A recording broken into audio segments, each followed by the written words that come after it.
6 నెలల నుండి లంబాడి ఎస్టీ గిరిజన తెగల మధ్య ఆదివాసీ లంబాడీల మధ్య వివాదం జరుగుతుంది.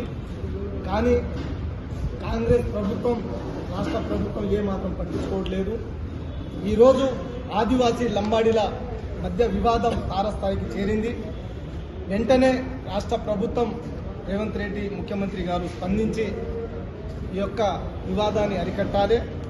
నిన్నటికి నిన్న ఆదివాసీ మహాసభలో ఈరోజు ఆదివాసులను తుడుం దెబ్బ సంఘాలను తెర వెనుక నుండి నడిపిస్తుంది సీతక్క. కాంగ్రెస్ పార్టీలో ప్రధానమైన పాత్ర పోషిస్తూ ఒక మంత్రి పదవిలో ఉండి అటువంటి హోదాలో ఉండి ఈరోజు ఆదివాసీ లంబాడీల మధ్య తారస్థాయికి వచ్చే విధంగా తెర వెనుక నుండి ఉద్యమాలు నడిపిస్తుంది సీతక్క. అక్క, ఎప్పుడు మిమ్మల్ని అక్కగారని సంభవంగా గౌరవంగా మేము పిలుస్తాం, అమ్మ అని పిలుస్తాం.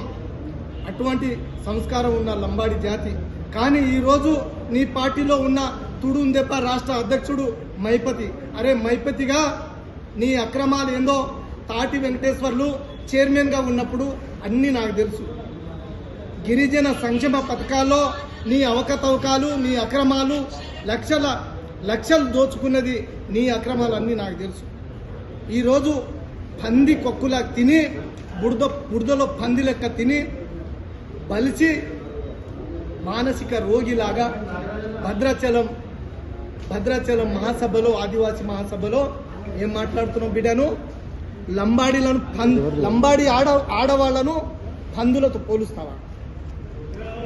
లంబాడి ఆడవాళ్ళు పంది లెక్క 70 మంది పిల్లలని కంటదని పోలుస్తావా? కించపరుస్తావా? లంబాడీలను గుండు గీసి ఇక్కడి నుంచి తరిమి కొడతా అంటావా? బిడ్డ, సహిస్తున్నాం, సహనంగా ఉంటున్నాం. ఒక్కసారి పిడికిలు బిగించి బయటికి వస్తే మాత్రం జాగ్రత్త, ఖబర్దార్.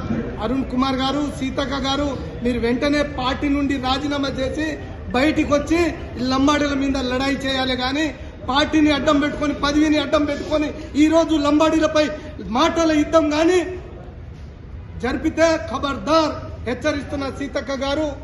అదేవిధంగా సోయం బాబురావు.